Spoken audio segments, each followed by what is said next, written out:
안녕하십니까, 우짜입니다. 2016년 7월 9일 아침까지 확인한 세상 돌아간 얘기입니다. 그럼 뉴스 보시죠. 이재명 대통령과 젤렌스키 대통령 아이고 악수하고 있네요. 우짜가 간단하게 코멘트합니다. 윤석열이에 이어서 이재명도 우크라이나 저주에 당첨되었다. 네. 넘어가고요. 아, 좋다고 생각할지 모르겠는데 이거 우크라이나 저주 우습게 보면 큰일 납니다. 큰일 나. 자, 넘어가고. 자, 금덩이 오늘 뭐 떠들 게 많습니다. 예, 우리나라 외평채 뭐 조기 반응 다 하고 뭐 별의별 하여튼간에 바쁩니다 오늘 또. 금덩이 보시면 0.69% 하락해서 뭐 당연히 이거 왜 하락합니까? 쌈박질 일어나니까 또 하락하는 거죠. 그래서 1온스에 4,077.50달러가 됐습니다. 예, 22평센 이제 넘어가니 했더니 해가지고 쌈박질 나서 다시 내려가고 있다. 관련해서 우짜는 이미 우짜 예상을 말씀드린 바 있습니다. 8월 말에서 9월 초쯤에 바닥을 갖다가 볼 것 같다고 이미 말씀드린 바 있습니다. 예, 금덩이 관련해서 조금 더 말씀드리겠습니다. 이거는 해가지고 월간, 그러니까 1년 12달 갖다가 나눠가지고 어느 달에 퍼포먼스가 좋냐, 이거를 갖다가 보여주는 그냥 그 계절적 요인, 뭐 시즈널리티 이렇게 돼 있죠. 계절적 요인을 갖다가 고려한 이제 퍼포먼스입니다. 말씀드리면 지난 20년간 계절적 요인을 고려한 금 선물 차트인데요. 지난 20년간 7월에 7월, 준, 줄리 그러니까 7월이죠. 7월에 평균 1.5% 상승해서 연중 두 번째로 높은 상승률을 기록했고, 그러니까 연중이 뭡니까? 12달 중에 두 번째로 해가지고 이 퍼포먼스가 좋았다 이거죠.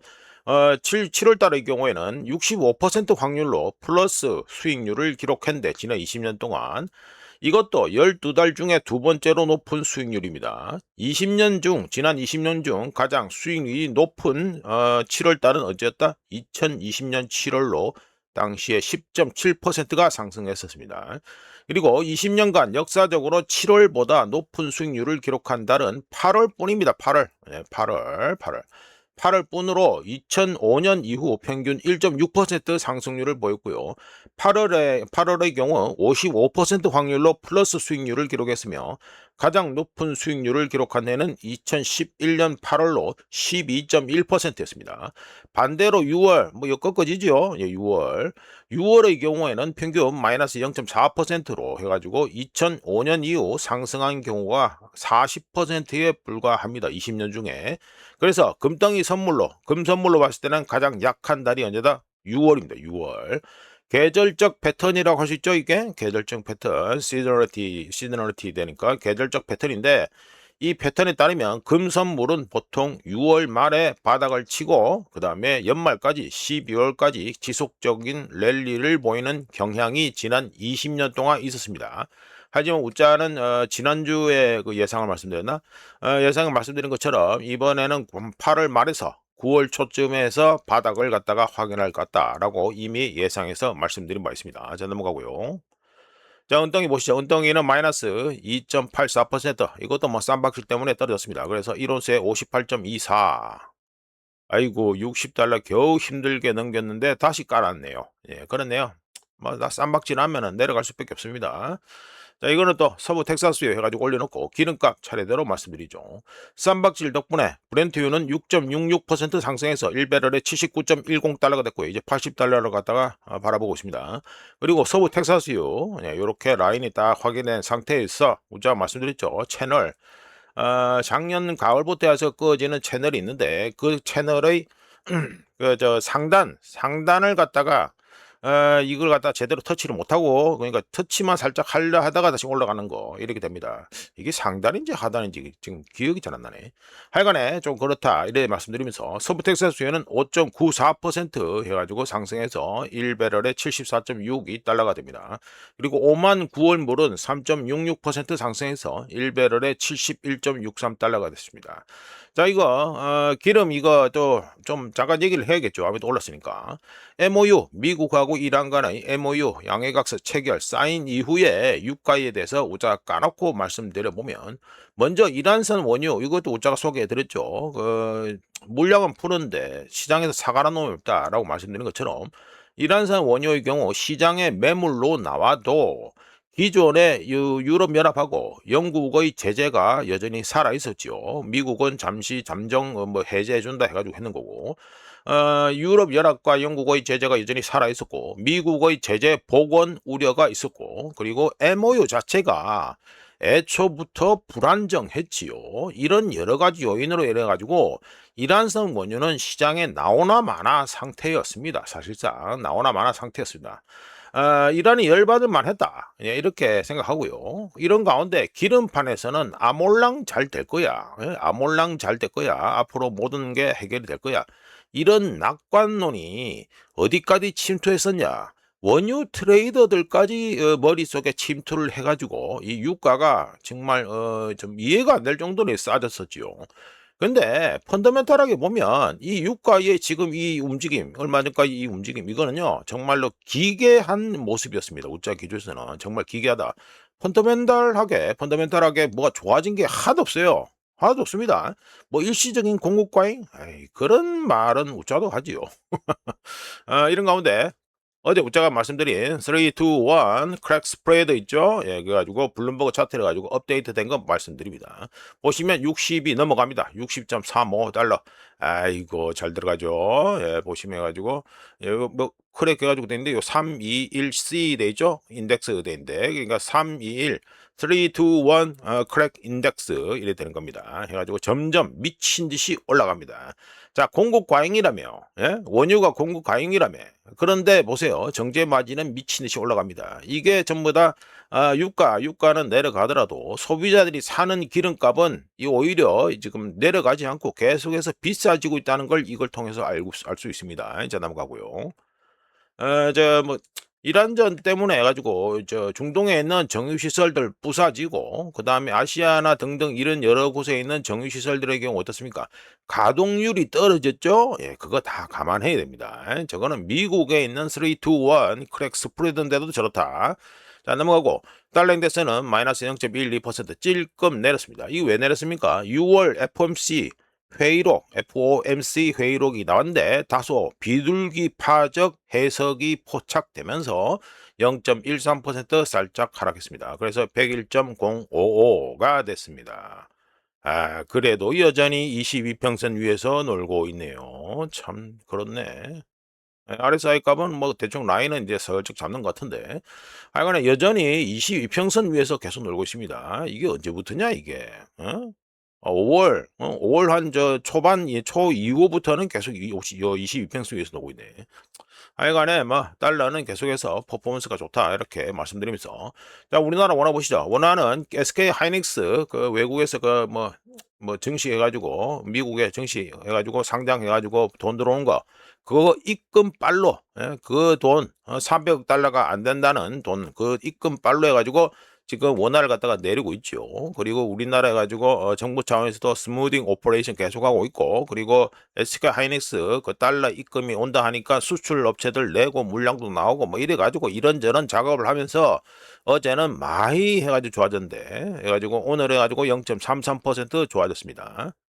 예, 장중에서 1,500원도 함께 해줬고요. 그런데 앞전에 그 저 지지선, 저 지지선으로 둔갑한 게 얼마였습니까? 해가지고 뭐 하여튼 저항선이 지지선으로 둔갑하고 지지선이 저항선으로 둔갑하고 이런 건 뭐 다 아실 거니까 그게 얼마였습니까? 1,520원 그거 있죠? 그 다음에 그 밑에 있는 게 얼마입니까? 1,500원 했죠? 예, 근데 1,500원은 깰라 하다가 다시 올라갔습니다. 우짜가 보기에는, 우짜가 어제도 의견을 그 말씀드렸습니다만, 이거 저 뭐 돈 같은 거 한번 써보시면 아시겠지만 목돈 깨서 푼돈 만들면요, 임팩트도 없고 돈은 돈대로 뭐 소리 소문 없이 돈 써지고 이렇게 됩니다. 근데 우짜가 보기엔 좀 그런 냄새가 나요. 우짜가 어제 말씀드렸잖아요. 한 번에 막 폭탄 떨구듯이 임팩트를 갖다가 막 강하게 줘가지고 확 떨구면 오히려 더 낫다고 생각하는데, 이렇게 한다. 뭐 하여간 뭐 알아서 하면 되고, 우짜는 해가지고 여기서 해가지고 바닥이 혹시라도 확인된다, 그러면 우짜는 더 살 생각이 없습니다. 우짜는 뭐 어차피 달러 지금 더 살 생각이 없는데, 혹시라도 지금 달러를 갖다가 지금 사고 싶어 하는 사람들, 잠재적 매수자들의 경우에는 지금 여기서 간을 보고 있겠죠. 예? 이게 전혀 좋은 게 아닙니다. 떨굴 때는 확 떨궈야지만 사람들, 혹시나 매수를 갖다가 생각하는 사람들이 기대치를 갖다가 절단을 내죠. 그러면 더 떨어지겠지. 그런데 하는 짓은 그렇지 않다. 넘어가고. 자, 경상수지도 발표됐죠. 한국은행에서 5월 잠정치 해가지고 386억 1천만 달러다 해가지고 올타임 하이 해가지고 역대 최대 또 나왔습니다. 반도체 수출 호황이 견인했다. 2달 만에 역대 1위 갈아치워 올해 2,500억 달러 전망치 나오실 듯. 돈은 잘 번다 하는데 원하는 똥값이 돼서 엉망진창이고, 우짜가 기괴한 차트 보여드린 바 있죠. 우리나라가 돈을 많이 벌면 많이 벌수록 우리나라 원화값이 똥값 되는 거, 그거는 우짜가 이미 차트라 보여드린 바 있습니다. 오늘은 안 보여드린데 하여간에 축하하고요. 이거라도 안 벌면 지금 원화값이 도대체 얼마나 될런지 참 감이 안 오네. 그러니까 잠정치 기준으로 해가지고 올타임 하이 경신했다 이렇게 되겠습니다. 일단 넘어가고요. 잠정치니까 뭐 더 나올 수도 있고 더 작게 나올 수도 있고 뭐 그래 되겠죠. 자, 엔화 보시죠. 엔화는 0.25% 싸졌습니다. 싸져가지고 여기는 우리 시간하고 비슷한 시간에, 우리나라하고 비슷한 시간에 가지고 뭐 나름 작업을 또 했다 이래 생각할 수 있겠는데, 뭐 거의 뭐 부담 없이 계속해서 또 올라가지고 1달러에 162.569엔이 됐습니다. 답이 안 나오네요. 답이 안 나옵니다, 여기는. 자, 일본의 또 경상수지도 어제 가지고 또 발표됐습니다. 5월 경상수지가 전년 대비, 그러니까 YOY죠. 19.5% 증가, 16개월 연속 흑자. 3조 9,683억 엔이다 해가지고 반도체 호황 덕분에 수출이 14.7% 증가했다. 여기는 뭐 차트, 이투데이는 차트까지 해가지고 이래가지고 딱 보여주네요. 뭐 이거는 간단하게 소개하고 뒤에 지금 문자가 떠들 게 많으니까.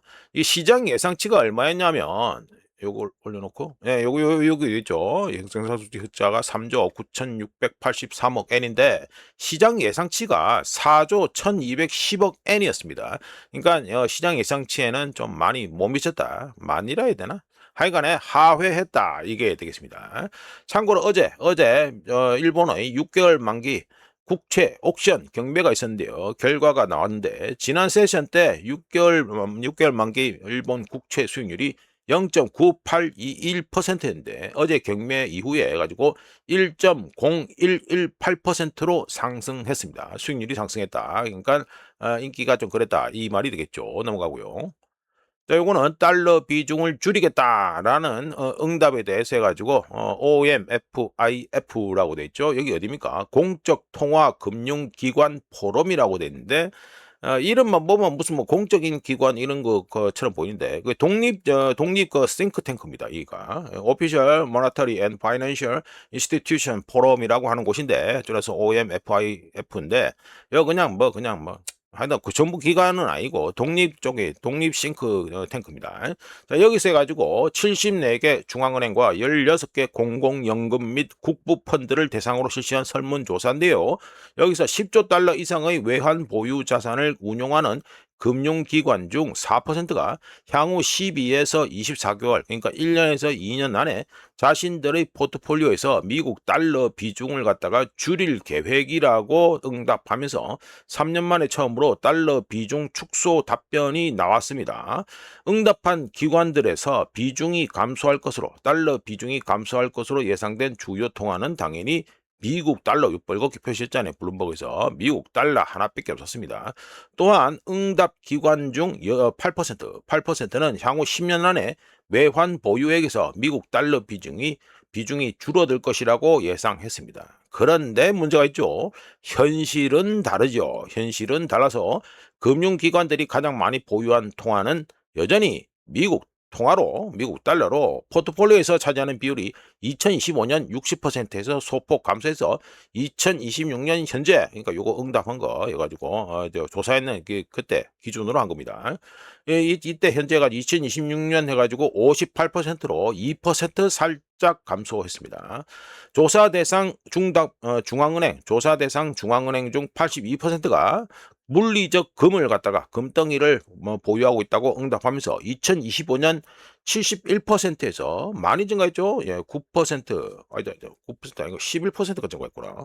1년 만에 11%가 증가했고요. 금괴를 보유하고 있다라는 중앙은행들의 답변이. 그리고 응답한 곳 중 51%는 금 보유하는 이유로 지정학적 위험으로부터의 보호를 꼽았는데 2024년 40%에서 2026년 현재 기준으로는 51%로 이것도 11%가 증가했습니다. 이제 넘어가고요.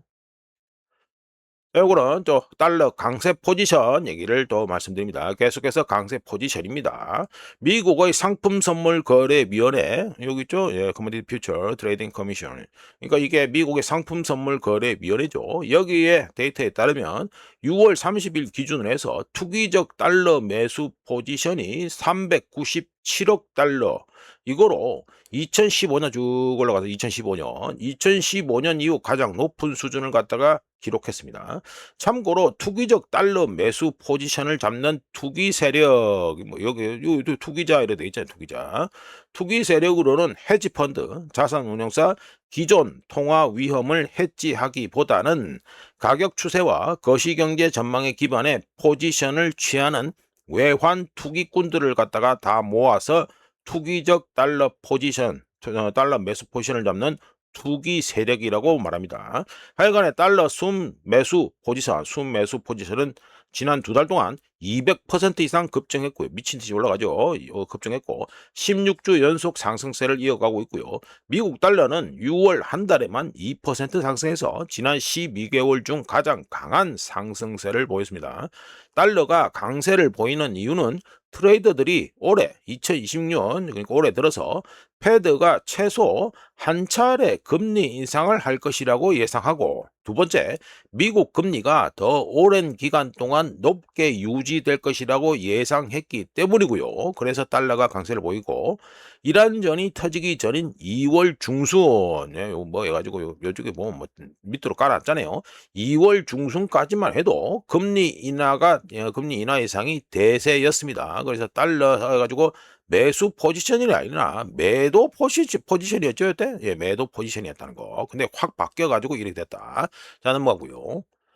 자, 보시면 해가지고, 우자가 6월 9일, 얼추 한 달 전 기사인데, 왜 이거를 가져오냐? 자, 외평채 때문에 가져왔습니다. 보시면, 고환율 잡아라. 정부 외평채 조기 발행 추진이다. 해가지고, 구두 개입으로 시장 진정됐지만, 외국인 매도에 추가 카드 필요. 수는 외화채 9월에서 7월 말로 해가지고, 빨리 땡겨서 발행하는 거고. 그리고 정부도 8월로 같이 앞당길 이래 돼 있죠? 8월이라고 돼 있습니다. 8월. 예, 8월인데, 실제는 어떻게 되는지 우리가 말씀드려 봅니다. 이재명 정권에서 원화 방어를 위해 사용된 외환 보유액을 확충하기 위해서 정기 발행 일정을 앞당겨서 유로화 표시 채권을 갖다가 발행합니다. 블룸버그에 인터뷰한 정부 관계자에 따르면 이재명 정권은 3년 만기와 7년 만기 외평채, 정확한 이름은 뭡니까? 외화 안정화 채권 또는 외화 표시 외국환 평형기금 채권이라고 부르죠. 채권. 근데 뭐 줄여서 외평채라고 부르죠. 이 3년 만기와 7년 만기 외평채 두 종류를 갖다가 발행할 예정이라고 블룸버그에 인터뷰했고요. 3년 만기 외평채는 중간 수합, 미드 수합 금리 대비해서 약 14 베이시스 포인트, 그리고 7년 만기 외평채는 동일한 벤치마크 대비, 그러니까 뭐 중간 수합 이거죠. 중간 수합 금리 대비해서 약 32 베이시스 포인트 정도의 가이드라인이 설정되어 있다고 블룸버그에 얘기를 해줬습니다. 자, 이재명 정권은 2009년 이후 최저 수준으로 폭락한 원화 가치를 방어하기 위해서 외환 시장에 개입해 온 가운데 계속해서 개입했죠. 이런 가운데 정기 발행 일정보다 일찍 외환 보유액을 확보하기 위해서 외평채를 갖다가 빨리 앞당겨서 여기 6월 달에는 8월 했는데 지금 7월 달에 이제 발행한다 이게 되고, 그나마 이거 7월 달로 또 앞당겨서 발행하는 건 왜 그렇습니까? 시장 상황이 그나마 상대적으로 우호적인 시점에 이거 외평채를 팔아먹으려고 한다. 이게 되게 충분한 해석이 되겠죠? 예, 그 정도, 뭐, 이 정도는 기본 해석이 되겠습니다. 자, 넘어가고요. 자, 이런 가운데 우리나라 셀 코리아는 7월에도 계속되고 있다 해가지고 말씀드립니다. 올해 2026년 들어서, 그러니까 YTD가 됩니다. YTD, 이어 투 데이트 해가지고 글로벌 펀드들의 한국 주식 매도가 기록적인 규모로 이어지고 있어서 7월에 6월에 해가지고 이거 제대로 찍었죠. 예, 밑으로 제대로 찍었습니다. 6월에 기록한 사상 최대 월간 순 매도 규모가 300억 달러 이걸 갖다가 넘어섰는데, 이거에 이어서 현재 이제 그 7월 9일 이제 뭐 저 거래일로 치면 7일밖에 안 지났잖아요. 7일, 8일, 8일 지났구나. 8일밖에 안 지난 지금 7월 현재, 그러니까 7월 1일부터 7월 9일까지, 7월 8일까지 이래가지고 벌써 외국인들이 얼마나 해가지고 순매도를 했다? 한국 주식시장에서 무려 80억 달러나 순매도를 했습니다. 이걸 하루 평균으로 치면 하루에 16억 달러씩 계속해서 덤핑, 그래가지고 물건을 던지고 있다는 소리가 됩니다. 자, 이렇게 외국인들이 계속해서 기록적인 순매도 한국 주식 갖다 계속 팔아대고 있습니다. 이로써 글로벌 펀드들의 한국 주식 매도 규모는 YTD, 그러니까 2026년 1월 1일부터 해가지고 요 데이터 나오는 시점까지 YTD 기준으로 하면은 1000억 달러를 갖다가 돌파했습니다. 뭐 우리나라 뭐 경상수지 어쩌고 저쩌고 하는데, 자, 돈 두고 나가는 규모를 보세요. 이거는 우리는 돈 버는 거는 시에 빠지게 이래가지고 돈 버는데, 여기는 그냥 클릭 몇 번으로 1천억 달러가 홀라당 날아가다. 요거 보시면 되고 하이거래. 참고로 대만 경제가 높은 성장률을 기록하는 반면 한국 경제는 대만에 비해서 상대적으로 낮은 성장 전망치를 보이면서 외국인 자금 이탈이 가속화되고 있는 데다가 이란 전쟁, 인플레이션, 기술주 거품, 버블, 그리고 우려 등으로 이래가지고 요즘 뭐 말 많잖아요. 해가지고 AI 붐 뭐 이래가지고 꺼진다 만다. 기술주 거품, 우려 등 복합적인 악재가 지속되면서 한국 주시장의 변동성은 계속해서 높을 것으로 예상되고 있습니다. 어쩌든지 외국인들이 매도한 물량 중 절반 이상, 우짜 보기에는 뭐 얼추 그렇다라고 보는데, 하여튼 최대한 양보해서 절반 이상 외국인들이 팔아먹은 물량 중 절반, 최소 절반 이상을 우리나라 개인 투자자들이 다 사줬지요. 자, 이런 가운데 코스피는 6월 19일 장중 고점 대비 마이너스 23% 하락하면서, 어제 기준입니다.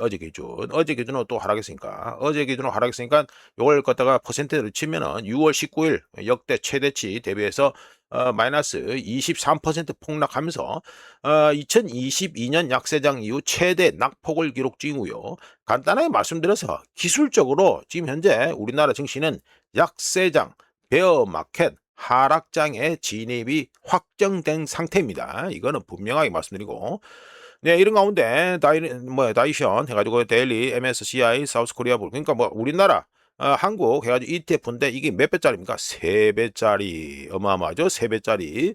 3배짜리, 레버리지 3배짜리 한국 ETF. 이거 자체가 보시, 우자가 해가지고 기간을 갖다가 찍어놨죠. 6월 1일부터 7월 8일까지 쭉 되는데, 이게 몇 퍼센트 떨어졌습니까? 6월 1일 이후에 가지고 무려 마이너스 56.25% 반동가리 이상이 나와버렸습니다.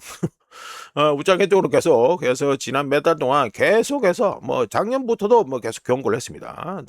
코스피 웬만하면 적당히 드시고 나와라. 계속 경고를 했죠. 자, 계속 경고를 했는데 이러든 저러든 우자가 아무리 떠든다 하더라도 선택은 본인의 몫이라는 거, 이거는 다시 한번 말씀드립니다. 이제 넘어가고.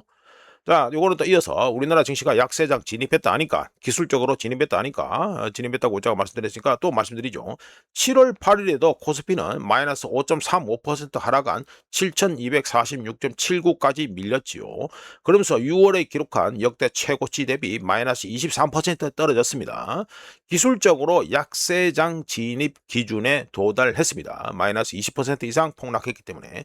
뭐 간단하게 말씀드려서 약세장 진입 당첨됐다 이 소린데, 반도체주가 하락세를 주도해서 코스피 시가총액에서, 전체 시가총액에서 60% 가까이를 다 해먹고 앉아있는 이 두 개 어디입니까? 삼성전자와 SK하이닉스. 여기는 어제 또 얼마나 떨어졌다? 삼성전자는 마이너스 6.25% 폭락 나왔고, SK하이닉스도 마이너스 5.68% 폭락 나왔습니다. 삼성전자의 분기 실적이 잘 나왔음에도 불구하고 매출 전망치가 예상치를 하회하면서 AI 인프라 투자에 대한 회의론이 커지고 있다는 걸 우리나라 증시가 가장 대표적으로 잘 보여주고 있지요. 하여간에 코스피는 2026년 올해 최고점 기준으로는 116% 올해 가지고 YTD 기준에서 아직까지는 116% 상승, 그러니까 최고점, 하이피크 찍은 그 기준에서는 116. 지금 발음 잘 안 되네. 116% 상승하면서 전 세계 주요 지수 중 여전히 최고의 퍼포먼스를 기록했었습니다. 하지만 지금 마이너스 23% 폭락했다 했죠. 그래서 폭락 터진 다음에 지금 현재 올해 들어서 상승폭은 72%로 많이 줄어들었습니다. 그럼에도 불구하고 여전히 전 세계 주요 지수 중 여전히 최고의 퍼포먼스를 기록 중입니다. 문제는 이제 상투 잡은 사람들은 다 절단해 나오고 있다, 이렇게 보시면 되겠죠. 단 꼴랑 두 개의 반도체 기업에 의존 집중되었을 때 한 국가의 증시가 이 꼴랑 두 개의 반도체 기업에 집중 의존했을 때 어떤 일이 벌어지는지 잘 보여주고 있는 가운데 한국 증시는 가장 큰 강점이 이 두 개가 가장 큰 취약점으로 둔갑했다는 거, 이거는 분명히 아셔야 되고, 이어서 제가 버핏 지표 해가지고 말씀드린 바 있죠. 버핏 지표도 업데이트 됐으니까 말씀드려보면 7월 4일 우짜 뉴스홈에서 이 버핏 지표를 갖다 말씀드렸는데 그때 대비해서 지금 대만은 더 올라갔습니다. 드디어 500%를 돌파해 버렸고 일본도 더 올라갔습니다. 197%였는데 지금 200%가 됐고요. 한국은 어떻습니까? 꼬라박고 있죠. 시꺼먼 거 꼬라박고 있습니다. 미국은 어떻습니까? 237.24% 이리 되는데 미국만 해도 버핏 지표 또는 버핏 지수 또는 정확하게 말씀드리면 명목 GDP 대비 증시 시가총액 비율 요거 자체가 장기 평균이 미국이 얼마다 하면 89%입니다. 그러니까 여기 100% 있죠? 여기 해가지고 장기 평균이 거의 100% 라인에 있어야 되는 게 미국입니다. 요 하늘색 요거. 근데 많이 올라가 있죠. 그러니까 2배가 훌쩍 넘어가고 있고요. 우리나라 한국의 경우 어떻습니까? 지금 그나마 폭락 터져가지고 232.08%인데 우리나라 한국의 지난 20년 동안의 버핏 지표, 버핏 지수 평균값이 얼마다 하면 91.12%입니다. 12%. 그러니까 100%, 요거 100%가 안 된다 소리죠. 그리고 이걸 다시 지난 10년간으로 또 줄여서 보면 지난 10년간 한국의 버핏 지표, 버핏 지수 평균값은 100.85%입니다. 그러니까 대충 100 라인을 갖다가 지난다 이 말이 되죠. 이 말은 뭐가 됩니까? 미국도 떨어질 일이 많고 한국도 떨어질 곳이 아주 널널하다 이 소리가 되겠습니다. 자, 넘어가고요. 자, 요거는 또 소자몽을 해가지고 우리나라 증시 특집입니다. K 증시, 한국 증시 방어전 실패 중이다 해가지고 좀 말씀드릴게요. 이재명 정권은 코스피의 하락세가 본격적인 투자 심리 붕괴로 이어지는 걸 막기 위해서 증시 안정기금, 서킷 브레이커, 사이드카 거래 중단, 규제 당국의 경고, 그리고 ETF 규제, 가치 투자 캠페인과 같은 광범위한 개혁 메시지, 말이 웃긴다만 개혁이라. 하여간 우짜가 일부러 안전빵으로 보험용으로 얘기하는 겁니다. 가치 투자 캠페인 같은 광범위한 개혁 메시지 등 쓸 수 있는 카드는 모두 다 쓰고 있죠. 누가? 이재명 정권이. 해당 수단들은 공황 매도를 억제하고 지수 상품을 서포트하며 개인 투자자들을 진정시키고 증권사들을 보호하며 원화를 안정시키고 외국 자본에게 AI와 반도체 시장으로서의 한국이 여전히 투자할 가치가 있다는 걸 설득하기 위해서 준비된 게 이런 증시 안정기금, 서킷 브레이커, 사이드카, 규제 당국 경고, ETF 규제, 그리고 가치 투자 캠페인 등등 이런 거지요. 근데 차트를 보면 알겠지만 주요 지지선으로의 반등, 특히 우짜가 뭐였습니까? 요 라인을 쭉 그다음에 요거 찌른 거 이거 보고 뭐라고 했죠? 신호 나왔나 이렇게 말씀드리죠. 주요 지지선으로의 반등은 실패했고요. 매도세가 다시 몰리면서 지수가 또다시 내려가는, 제대로 올라가지도 못하고 내려가는 이 모습을 보이면서 시장은 이재명 정권이 지금 준비한 각종 구제 체계에 아무 효과가 없다라고 얘기해 주고 있습니다. 게다가 정부의 개입이 실질적인 투자 심리 회복보다는 코스피에 그동안 오랫동안 갇혀 있었던 롱 포지션 투자자들, 대표적으로 누가 있겠습니까? 우리가 보기에는 외국인들입니다. 이 외국인들, 이런 롱 포지션이 탈출할 수 있는, 다르게 말씀드리면 매도 물량을 처리하는 유동성 공급을 해줬다. 누가? 이재명 정권의 각종 개입이. 이걸 갖다가 이 차트를 통해서도 알 수 있습니다. 유추할 수 있습니다. 더 근본적인 문제는 뭡니까? 코스피가 삼성전자와 SK하이닉스 그리고 AI 관련주 상승세, 그리고 개인 투자자들의 과도한 투자, 그리고 단일 종목 레버리지 2배짜리 ETF 유입에 지나치게 집중되어 있다는 게 더 근본적인 문제죠.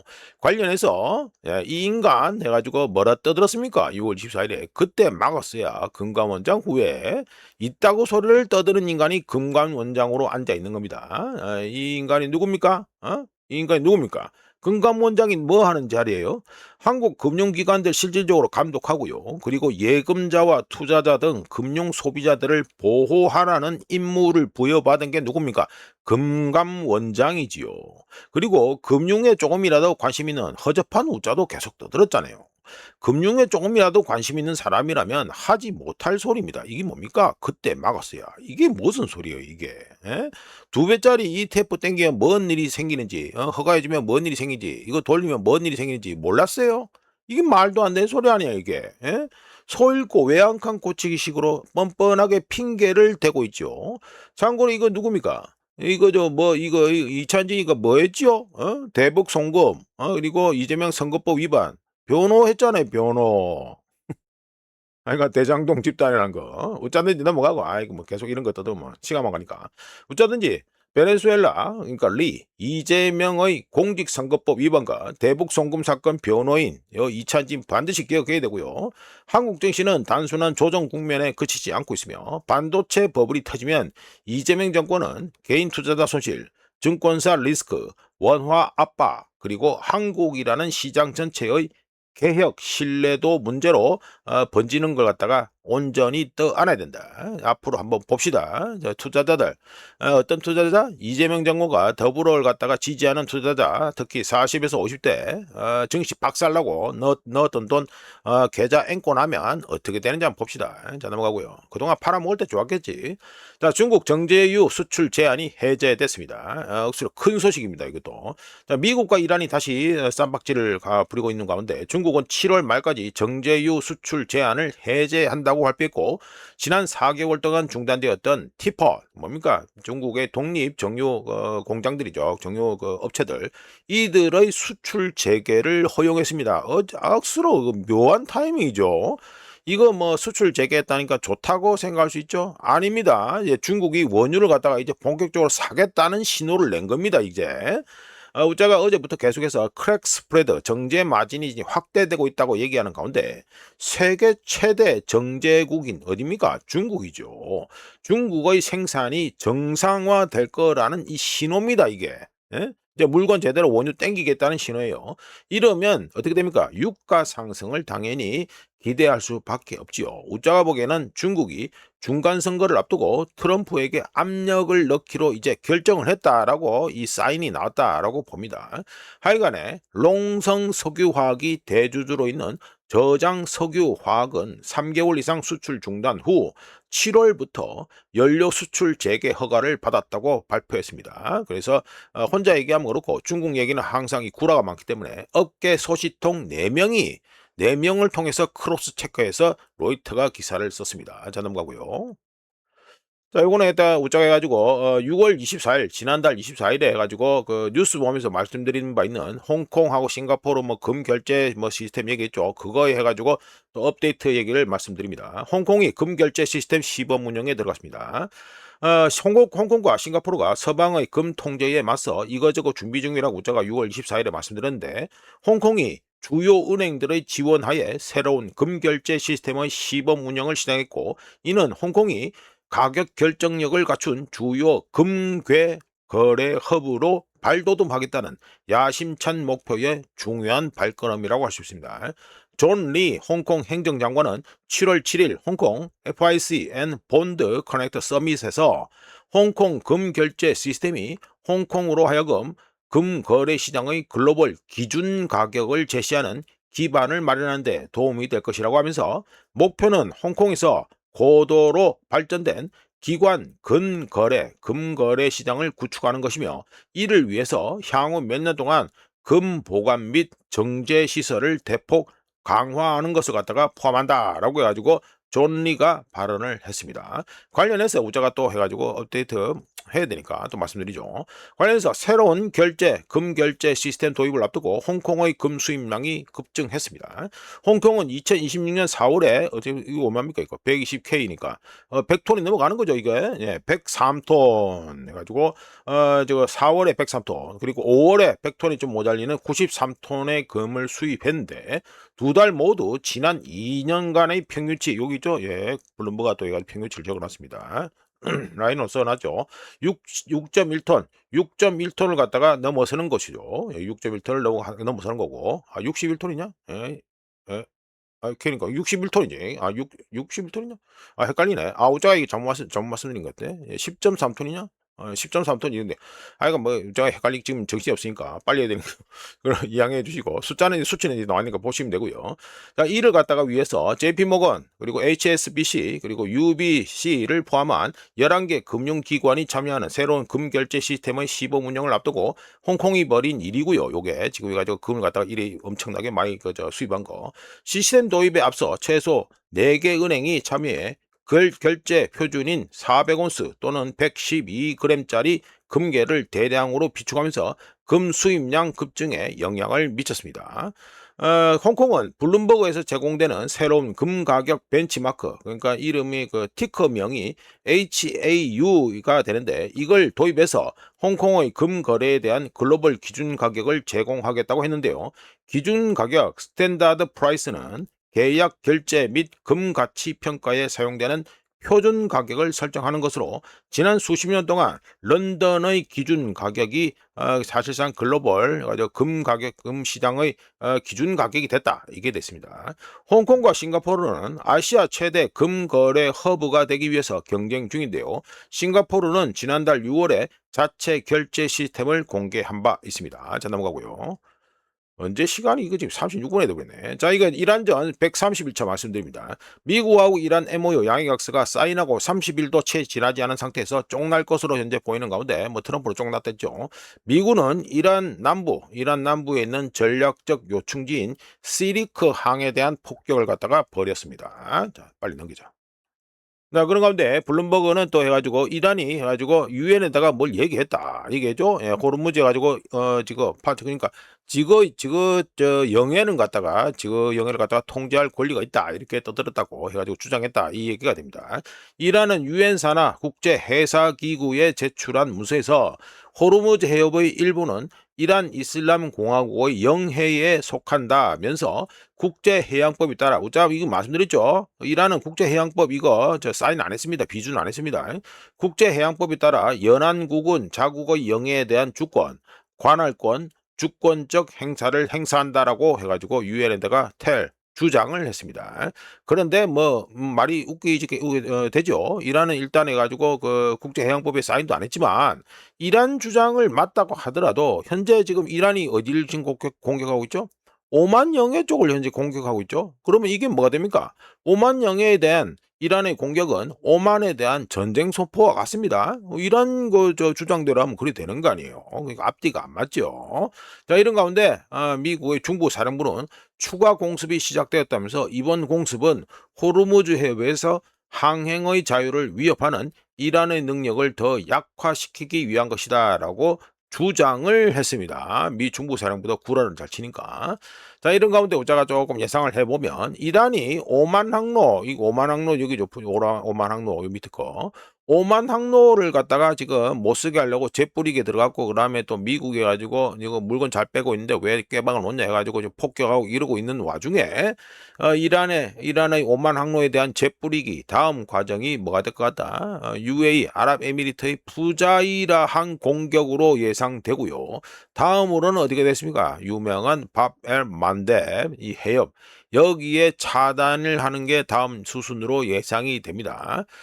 지금 지금 진행되는 거 보시면 아시겠지만 이 호르무즈 해협은 이제 해가지고 제대로 문제가 상설화된 후에는요 이거 해결하기 위해서는요 전제 조건이 하나밖에 없습니다.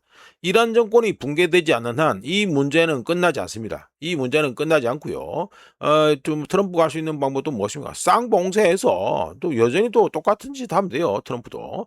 그런데 밥 엘 만뎁 여기 있죠. 지금 아직까지 비활성화되어 있는데 여기가 만약에 활성화된다 이러면요. 지금 군사력 배치 상황을 보면요. 프랑스 군도 지금 중동 지역에 증파가 되어 있습니다. 즉 바벨 만데브 여기를 갖다가 활성화시키면 잘하면 연합군 출범 가능성이 있다는 거 이거는 분명히 아셔야 됩니다. 이란이 그동안 좀 MOU 하면서 좀 빙신짓 했어요. 제가 까놓고 말씀드릴게요. 빙신짓 했습니다. 자 넘어가고 독일 프록시마 퓨전이 투자를 유치했다 해가지고 로이터 기사를 해가지고 말씀드립니다. 요 프록시마 퓨전 있죠. 독일의 핵융합 스타트업 기업인 프록시마 퓨전이 독일 다국적 에너지 회사 RWE 여기하고도 구글이니까 어딥니까? 알파벳이죠. 여기 있는 자회사 구글로부터 해가지고 뭐 이 둘 다 요 구글하고 RWE 이걸 포함해서 여러 투자자들로부터 4억 1,100만 유로 달러로 환산하면 4억 6,900만 달러의 투자를 유치했다고 발표했습니다. 누가? 프록시마 퓨전에서. 프록시마 퓨전은 2030년대 가동을 목표로 하는 핵융합 발전소 개발을 계획하고 있는데요. 프록시마 퓨전은 이번 투자를 통해서 창립 3년 차인 자사의 기업 가치가 24억 유로로 평가되었다고 얘기했습니다. 조금 뭐 시간이 벌써 40분이 됐는데 간단히 말씀드릴게요. 지금 우리나라에 가지고 아시는 분들은 뭐 핵유고에 가시는 분들은 아시겠지만 토카마기 하나 있고요. 근데 이거 스텔라토르 해가지고입니다. 이거 뭐 발음 잘 안 되네. 근데 이게 요 물건, 요거 뭐 비비꼬 가지고 꽈배기 비비꼬 것처럼 되는 거 이게 어디서 하는 거다? 이게 프록시마 퓨전 쪽에서 저 하고 있는 이거 물건 모양이 됩니다. 자, 우리나라 기준으로 알고 있던 게 토카마기였고요. 자, 요거는 간단하게 말씀드리면서 우짜 기준에서 새로운 에너지원은요 위대한 재생에너지, 풍력, 태양열 뭐 이게 아니고 핵융합입니다. 자, 이거 나오면 정말로 판세가 완전히 바뀔 수 있습니다. 자, 이런 가운데 핵발전소 얘기를 또 해보죠. 2011년 3월 11일에 뭔 일이 터졌죠? 후쿠시마 대지진이 터졌죠. 그 이후에 글로벌하게 어떤 미친 짓이 발동됐습니까? 그린질이 아주 미친 듯이 벌어졌죠. 우리나라는 어떻죠? 문재인이가 핵발전소 해가지고 그 만드는 것도 다 빠꾸 시켜버렸죠. 뭐 영화 한 편 보고 빠꾸 시켰다 이래서 그러는데 하여간에 그린뽕 덕분에 핵발전소 건설하는 게 부진했었습니다. 지난 10여 년 동안 15년 동안 해가지고 부진했었는데 이게 우크라이나전을 시작으로 그리고 이란전까지 터지면서 향후 10년 동안 쭉 늘어나죠. 향후 10년 동안 해가지고 전 세계 핵발전 용량이 44% 증가할 것으로 예상된다고 블룸버그에서 얘기했습니다. 당연히 핵발전소 또는 원자력 발전소를 갖다가 늘리는데 앞장선 국가는 중국과 인도가 되겠고요. 자 넘어가고 자 이거는 우자가 쿠싱 원유 재고 해가지고 업데이트가 됐으니까 간단하게 말씀드립니다. 7월 3일로 업데이트가 된 쿠싱 그러니까 EIA 미국 에너지 정보청에서 데이터를 업데이트했는데 7월 3일로 끝나는 주에 미국의 원유 재고는 전주 마이너스 377만 5천 배를 감소해서 299만 8천 배를 증가로 반전해서 어떻게 됩니까? 재고가 4억 1,135만 7천 배럴로 살짝 해가지고 증가했고요. 이거 10주 연속 감소 이후에 처음으로 증가했고 시장 예상치인 마이너스 240만 배럴 감소 언제? 7월 3일로 끝나는 주에 감소할 거다 이런 예상치를 갖다가 상회한 겁니다. 미국 휘발유 재고는 전주 마이너스 233만 3천 배럴 감소에 이어서 마이너스 190만 4천 배럴로 또 감소했고요. 미국의 정제 제품 재고는 전주 248만 3천 배럴 증가해서 마이너스 498만 배럴 감소로 반전됐습니다. 그리고 미국의 연료 재고는 전주 마이너스 31만 배럴 감소에 이어서 또 마이너스 42만 7천 배럴이 또 감소했고요. 이어서 쿠싱 재고입니다. 쿠싱 재고는 전주 70만 7천 배럴 증가해서 5만 2천 배럴 감소로 또 반전되었고요. 미국의 정유시설, 미국의 정유회사들의 원유 처리량은 전주 8만 5천 배럴 증가해서 마이너스 17만 2천 배럴 감소로 반전되었습니다. 우리가 관련 영상에서 한번 소개시키는 바 있죠. 어제 공개로 돌린 거 거기서 쿠싱 얘기를 한 바 있습니다. 자 이렇게 해서 2026년 7월 9일 아침까지 확인한 세상 돌아다니겠습니다. 구독, 좋아요 그리고 회원가입 감사합니다. 내일 또 찾아뵙겠습니다.